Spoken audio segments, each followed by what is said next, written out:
Dalam tahun ke-27 zaman Yerobeam, Raja Israel, Azaria, anak Amazia, Raja Yehuda, menjadi raja. Ia berumur 16 tahun pada waktu ia menjadi raja, dan 52 tahun lamanya ia memerintah di Yerusalem.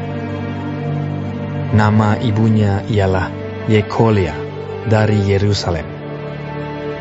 Ia melakukan apa yang benar di mata Tuhan, tepat seperti yang dilakukan Amazia, ayahnya. Namun demikian, bukit-bukit pengorbanan tidaklah dijauhkan. Bangsa itu masih mempersembahkan dan membakar korban di bukit-bukit itu. Maka Tuhan menimpakan tulah kepada raja, sehingga ia sakit kusta sampai hari kematiannya, dan tinggal dalam sebuah rumah pengasingan. Dan Yotam, anak raja, mengepalai istana dan menjalankan pemerintahan atas rakyat negeri itu. Selebihnya dari riwayat Azaria dan segala yang dilakukannya, bukankah semuanya itu tertulis dalam kitab sejarah raja-raja Yehuda? Kemudian Azaria mendapat perhentian bersama-sama dengan nenek moyangnya, dan ia dikuburkan di samping nenek moyangnya di kota Daud. Maka Yotam anaknya menjadi raja menggantikan dia. Dalam tahun ke-38 zaman Azaria, Raja Yehuda, Zakaria anak Yerobeam menjadi raja atas Israel di Samaria. Ia memerintah 6 bulan lamanya. Ia melakukan apa yang jahat di mata Tuhan, seperti yang telah dilakukan oleh nenek moyangnya. Ia tidak menjauh dari dosa-dosa Yerobeam bin Nebat, yang mengakibatkan orang Israel berdosa pula. Salum bin Yabes mengikat persepakatan melawan dia, membunuh dia di Yibleam, kemudian menjadi raja menggantikan dia. Selebihnya dari riwayat Zakaria, sesungguhnya semua itu tertulis dalam kitab sejarah raja-raja Israel. Bukankah begini firman Tuhan yang diucapkannya kepada Yehu? Anak-anakmu sampai kepada keturunan yang keempat akan duduk di atas tahta Israel. Dan terjadilah demikian. Salum bin Yabes menjadi raja dalam tahun yang ke-39 zaman Uzia, Raja Yehuda. Ia memerintah sebulan lamanya di Samaria. Sesudah itu majulah Menahem bin Gadi dari Tirza, lalu sampai ke Samaria. Ia membunuh Salum bin Yabes di Samaria, kemudian menjadi raja menggantikan dia. Selebihnya dari riwayat Salum dan persepakatan yang diadakannya, sesungguhnya semuanya itu tertulis dalam kitab sejarah raja-raja Israel. Pada waktu itu, dengan mulai dari Tirza, Menahem memusnahkan Tifsah dan semua orang yang ada di dalamnya serta daerahnya. Sebab orang tidak membuka pintu kota baginya, maka dimusnahkannyalah kota itu, dan dibelahnya semua perempuannya yang mengandung. Dalam tahun ke-39 zaman Azaria, Raja Yehuda, Menahem bin Gadi menjadi raja atas Israel. Ia memerintah 10 tahun lamanya di Samaria. Ia melakukan apa yang jahat di mata Tuhan. Sepanjang umurnya ia tidak menjauh dari dosa-dosa Yerobeam bin Nebat, yang mengakibatkan orang Israel berdosa pula. Pul, Raja Asyur, datang menyerang negeri itu. Lalu Menahem memberi 1000 talenta perak kepada Pul, supaya dibantunya dia mengokohkan kerajaan itu di tangannya.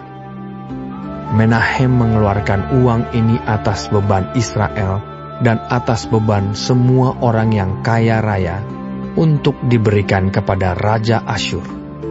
50 shikal perak dari setiap orang. Lalu pulanglah Raja Asyur, dan ia tidak tinggal di sana, di negeri itu. Selebihnya dari riwayat Menahem dan segala yang dilakukannya, bukankah semuanya itu tertulis dalam kitab sejarah raja-raja Israel? Kemudian Menahem mendapat perhentian bersama-sama dengan nenek moyangnya. Maka Pekahya anaknya menjadi raja menggantikan dia. Dalam tahun ke-50 zaman Azaria, Raja Yehuda, Pekahya anak Menahem menjadi raja atas Israel di Samaria. Ia memerintah 2 tahun lamanya. Ia melakukan apa yang jahat di mata Tuhan. Ia tidak menjauh dari dosa-dosa Yerobeam bin Nebat yang mengakibatkan orang Israel berdosa pula. Lalu perwiranya, yakni Pekah bin Remalia, mengadakan persepakatan melawan dia dan membunuh dia di Samaria di puri istana raja. Beserta dia ada Argob dan Arie serta 50 orang dari Bani Gilead. Dibunuhnyalah Pekahya, kemudian menjadi raja menggantikan dia. Selebihnya dari riwayat Pekahya dan segala yang dilakukannya, sesungguhnya semuanya itu tertulis dalam kitab sejarah raja-raja Israel. Dalam tahun ke-52 zaman Azaria, Raja Yehuda, Pekah bin Remalia menjadi raja atas orang Israel di Samaria. Ia memerintah 20 tahun lamanya. Ia melakukan apa yang jahat di mata Tuhan. Ia tidak menjauh dari dosa-dosa Yerobeam bin Nebat yang mengakibatkan orang Israel berdosa pula. Dalam zaman Pekah, Raja Israel, datanglah Tiglat-Pileser, Raja Asyur. Direbutnyalah Iyon, Abel Bet-Maakah, Yanoah, Kedesh dan Hazor, Gilead dan Galilea, seluruh tanah Naftali, lalu diangkutnyalah penduduknya ke Asyur ke dalam pembuangan. Hosea bin Ela mengadakan persepakatan melawan Pekah bin Remalia. Dibunuhnyalah dia, kemudian dia menjadi raja menggantikannya dalam tahun ke-20 zaman Yotam bin Uzia. Selebihnya dari riwayat Pekah dan segala yang dilakukannya, sesungguhnya semuanya itu tertulis dalam kitab sejarah raja-raja Israel. Dalam tahun kedua zaman Pekah bin Remalia, Raja Israel, Yotam anak Uzia, Raja Yehuda, menjadi raja. Ia berumur 25 tahun pada waktu ia menjadi raja, dan 16 tahun lamanya ia memerintah di Yerusalem.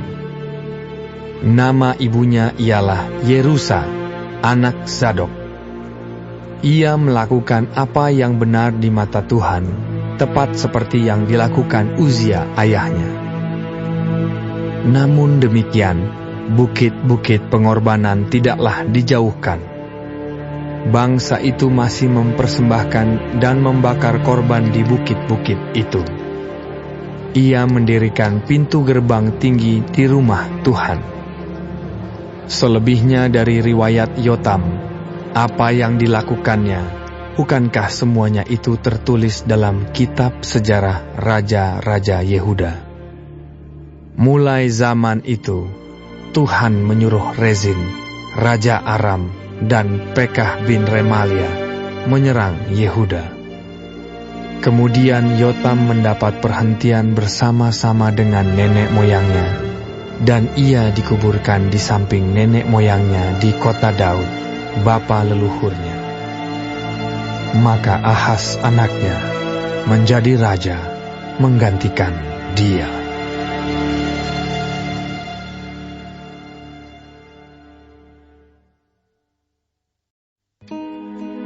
Dalam tahun ke-17 zaman Pekah bin Remalia, Ahaz anak Yotam Raja Yehuda menjadi raja. Ahaz berumur 20 tahun pada waktu ia menjadi raja, dan 16 tahun lamanya ia memerintah di Yerusalem. Ia tidak melakukan apa yang benar di mata Tuhan Allahnya, seperti Daud, bapa leluhurnya. Tetapi ia hidup menurut kelakuan raja-raja Israel. Bahkan dia mempersembahkan anaknya sebagai korban dalam api, sesuai dengan perbuatan keji bangsa-bangsa yang telah dihalau Tuhan dari depan orang Israel. Ia mempersembahkan dan membakar korban di bukit-bukit pengorbanan, dan di atas tempat-tempat yang tinggi, dan di bawah setiap pohon yang rimbun. Pada waktu itu, majulah Rezin, raja Aram, dan Pekah bin Remalia, raja Israel, untuk memerangi Yerusalem. Dan mereka mengepung Ahaz, tetapi mereka tidak dapat mengalahkan dia. Pada masa itu, Rezin, raja Aram, mengembalikan Elat kepada Edom. Lalu ia mengusir orang-orang Yehuda dari Elat. Datanglah orang-orang Edom ke Elat, dan diam di sana sampai hari ini. Ahaz menyuruh utusan-utusan kepada Tiglat-Pileser, raja Asyur, mengatakan, "Aku ini hambamu dan anakmu. Majulah dan selamatkanlah aku dari tangan Raja Aram dan dari tangan Raja Israel yang telah bangkit menyerang aku." Ahaz mengambil perak dan emas yang terdapat dalam rumah Tuhan dan dalam perbendaharaan istana raja, dan mengirimnya kepada Raja Asyur sebagai persembahan. Maka Raja Asyur mendengarkan permintaannya dan maju melawan Damsyik, merebutnya dan mengangkut penduduknya tertawan ke Kir. Tetapi Rezin dibunuhnya. Sesudah itu pergilah Raja Ahaz menemui Tiglat-Pileser Raja Asyur ke Damsyik. Setelah Raja Ahaz melihat mesbah yang ada di Damsyik, dikirimnyalah kepada Imam Uria ukuran dan bagan mesbah itu, menurut buatannya yang tepat. Lalu Imam Uria mendirikan mesbah tepat seperti keterangan yang dikirimkan Raja Ahaz dari Damsyik. Demikianlah dibuat Imam Uria menjelang datangnya Raja Ahaz dari Damsyik. Setelah Raja pulang dari Damsyik, maka Raja melihat mesbah itu. Lalu mendekatlah Raja kepada mesbah itu, naik ke atasnya, membakar korban bakarannya dan korban sajiannya, mencurahkan korban curahannya di atas mesbah itu, dan menyiramkan darah korban keselamatannya kepadanya. Tetapi ia menyuruh menggeser mesbah tembaga yang ada di hadapan Tuhan dari depan rumah Tuhan, dari antara mesbah baru dengan rumah itu, dan menaruhnya di sebelah utara mesbah baru itu. Kemudian Raja Ahaz memerintahkan kepada Imam Uria, "Bakarlah di atas mesbah besar itu korban bakaran pagi, korban sajian petang, juga korban bakaran dan korban sajian raja. Lagi korban bakaran dan korban sajian dan korban-korban curahan seluruh rakyat negeri. Dan siramkanlah kepadanya segenap darah korban bakaran dan segenap darah korban sembelihan. Tetapi mesbah tembaga itu adalah urusanku." Lalu Imam Uria melakukan tepat seperti yang diperintahkan Raja Ahaz. Setelah itu Raja Ahaz memotong papan penutup kereta penopang dan menyingkirkan bejana pembasuhan dari atasnya. Juga laut itu diturunkannya dari atas lembu tembaga yang mendukungnya dan ditaruhnya di atas alas batu. Selanjutnya demi Raja Asyur, disingkirkannya dari rumah Tuhan serambi tertutup untuk hari Sabat yang telah didirikan pada rumah Tuhan, juga pintu masuk untuk raja yang di sebelah luar. Selebihnya dari riwayat Ahaz dan apa yang dilakukannya, Bukankah semuanya itu tertulis dalam kitab sejarah Raja-Raja Yehuda?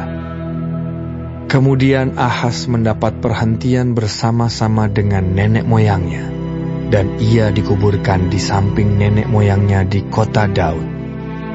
Maka Hizkia, anaknya, menjadi raja menggantikan dia.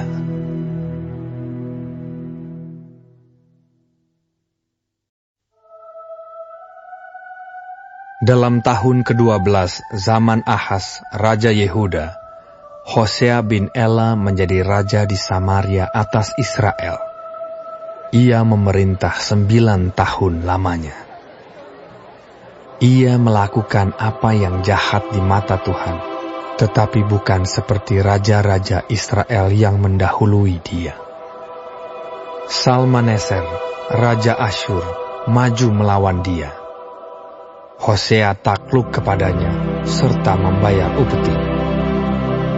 Tetapi kedapatanlah oleh Raja Asyur bahwa di pihak Hosea ada persepakatan, karena Hosea telah mengirimkan utusan-utusan kepada So, Raja Mesir, dan tidak mempersembahkan lagi upeti kepada Raja Asyur, seperti biasanya tahun demi tahun. Sebab itu Raja Asyur menangkap dia dan membelenggu dia dalam penjara. Kemudian majulah Raja Asyur menjelajah seluruh negeri itu. Ia menyerang Samaria dan mengepungnya 3 tahun lamanya. Dalam tahun ke-9 zaman Hosea, maka Raja Asyur merebut Samaria. Ia mengangkut orang-orang Israel ke Asyur ke dalam pembuangan dan menyuruh mereka tinggal di Halah, di tepi sungai Habor, yakni sungai negeri Gozan, dan di kota-kota orang Madai. Hal itu terjadi karena orang Israel telah berdosa kepada Tuhan Allah mereka, yang telah menuntun mereka dari tanah Mesir, dari kekuasaan Firaun, Raja Mesir, dan karena mereka telah menyembah Allah lain, dan telah hidup menurut adat istiadat bangsa-bangsa yang telah dihalau Tuhan dari depan orang Israel, dan menurut ketetapan yang telah dibuat raja-raja Israel. Dan orang Israel telah menjalankan hal-hal yang tidak patut terhadap Tuhan Allah mereka. Mereka mendirikan bukit-bukit pengorbanan dimanapun mereka diam, baik dekat menara penjagaan maupun di kota yang berkubu. Mereka mendirikan tugu-tugu berhala dan tiang-tiang berhala di atas setiap bukit yang tinggi dan di bawah setiap pohon yang rimbun. Di sana, di atas segala bukit itu, mereka membakar korban seperti bangsa-bangsa yang telah diangkut Tuhan tertawan dari depan mereka. Mereka melakukan hal-hal yang jahat sehingga mereka menimbulkan sakit hati Tuhan. Mereka beribadah kepada berhala-berhala, walaupun Tuhan telah berfirman kepada mereka, "Janganlah kamu berbuat seperti itu." Tuhan telah memperingatkan kepada orang Israel dan kepada orang Yehuda dengan perantaraan semua nabi dan semua tukang tilik. Berbaliklah kamu daripada jalan-jalanmu yang jahat itu, dan tetaplah ikuti segala perintah dan ketetapanku, sesuai dengan segala undang-undang yang telah kuperintahkan kepada nenek moyangmu, dan yang telah kusampaikan kepada mereka dengan perantaraan hamba-hambaku, para nabi. Tetapi mereka tidak mau mendengarkan, melainkan mereka menegarkan tengkuknya seperti nenek moyangnya yang tidak percaya kepada Tuhan Allah mereka. Mereka menolak ketetapannya dan perjanjiannya yang telah diadakan dengan nenek moyang mereka, juga peraturan-peraturannya yang telah diperingatkannya kepada mereka. Mereka mengikuti dewa kesia-siaan, sehingga mereka mengikuti bangsa-bangsa yang di sekeliling mereka, walaupun Tuhan telah memerintahkan kepada mereka, "Janganlah berbuat seperti mereka itu." Mereka telah meninggalkan segala perintah Tuhan, Allah mereka, dan telah membuat 2 anak lembu tuangan. Juga mereka membuat patung Asyera, sujud menyembah kepada segenap tentara langit, dan beribadah kepada Baal. Tambahan pula, mereka mempersembahkan anak-anaknya sebagai korban dalam api, dan melakukan tenung dan telaah, dan memperbudak diri dengan melakukan yang jahat di mata Tuhan, sehingga mereka menimbulkan sakit hatinya. Sebab itu Tuhan sangat murka kepada Israel dan menjauhkan mereka dari hadapannya. Tidak ada yang tinggal kecuali suku Yehuda saja. Juga Yehuda tidak berpegang pada perintah Tuhan, Allah mereka, tetapi mereka hidup menurut ketetapan yang telah dibuat Israel. Jadi Tuhan menolak segenap keturunan Israel. Ia menindas mereka dan menyerahkan mereka ke dalam tangan perampok-perampok, sampai habis mereka dibuangnya dari hadapannya.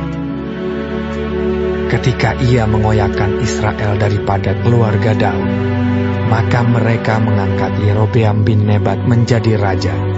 Tetapi Yerobeam membuat orang Israel menyimpang daripada mengikuti Tuhan, dan mengakibatkan mereka melakukan dosa yang besar. Demikianlah orang Israel hidup menurut segala dosa yang telah dilakukan Yerobeam. Mereka tidak menjauhinya. Sampai Tuhan menjauhkan orang Israel dari hadapannya, seperti yang telah difirmankannya dengan perantaraan semua hambanya, para nabi. Orang Israel diangkut dari tanahnya ke Asyur, ke dalam pembuangan. Demikianlah sampai hari ini.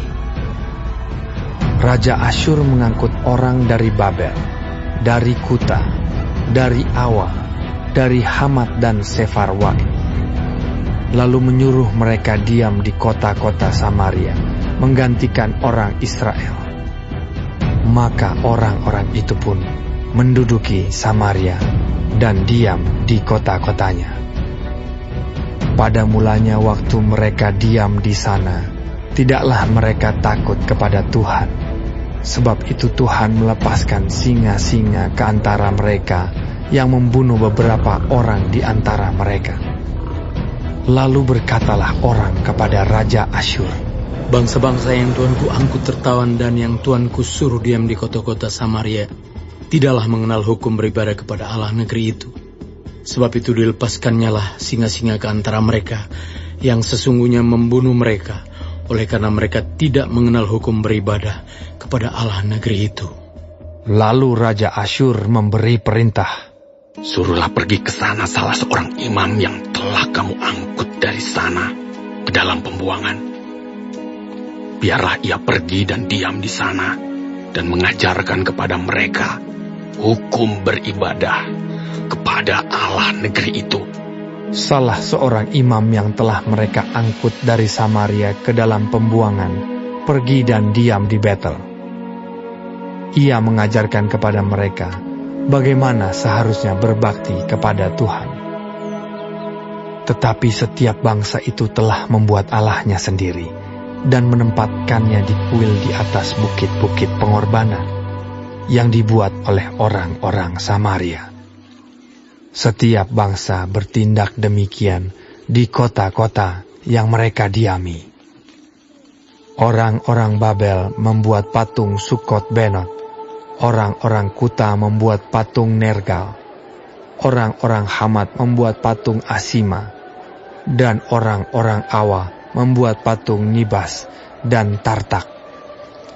Orang-orang Sefarwaim membakar anak-anak mereka sebagai korban bagi Adramelech dan Anamelech, para allah di Sefarwaim. Di samping itu mereka berbakti kepada Tuhan dan mengangkat dari kalangan mereka imam untuk bukit-bukit pengorbanan. Maka orang-orang inilah yang melakukan ibadah bagi mereka di kuil di atas bukit-bukit pengorbanan itu.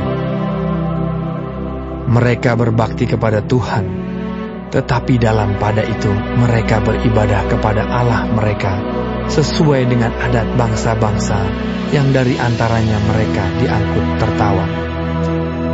Sampai hari ini, mereka berbuat sesuai dengan adat yang dahulu. Mereka tidak berbakti kepada Tuhan dan tidak berbuat sesuai dengan ketetapan, hukum, undang-undang dan perintah yang diperintahkan Tuhan kepada anak-anak Yakub yang telah dinamainya Israel. Tuhan telah mengadakan perjanjian dengan mereka dan memberi perintah kepada mereka. Janganlah berbakti kepada Allah lain. Janganlah sujud menyembah kepadanya. Janganlah beribadah kepadanya. Dan janganlah mempersembahkan korban kepadanya.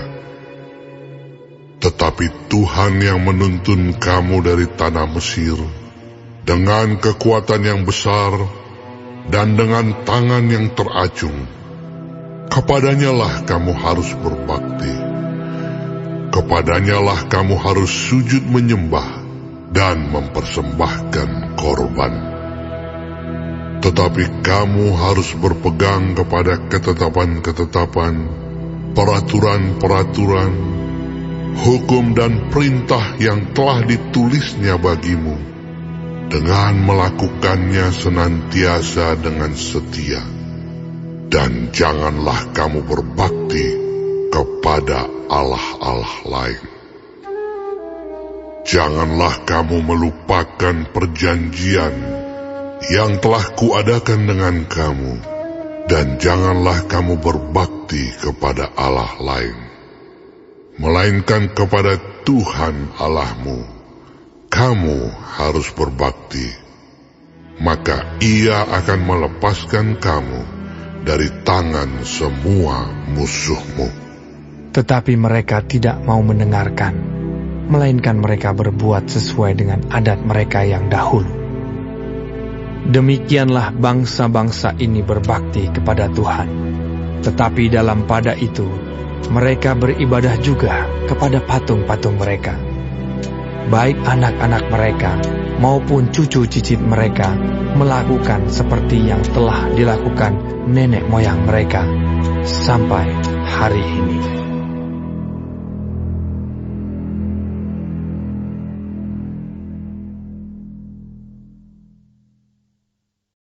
Bagi warga sorga yang mau dapat pemberitahuan video terbaru, silahkan klik subscribe dan paling penting jangan lupa untuk klik aktifkan loncengnya ya. Warga sorga terkasih, tolong bantu beri saya semangat upload video baru dengan kasih like ya. Ayo warga sorga menjadi berkat bagi orang lain dengan membagikan video ini ya. Tuhan Yesus Kristus memberkati kita warga sorga. Amin.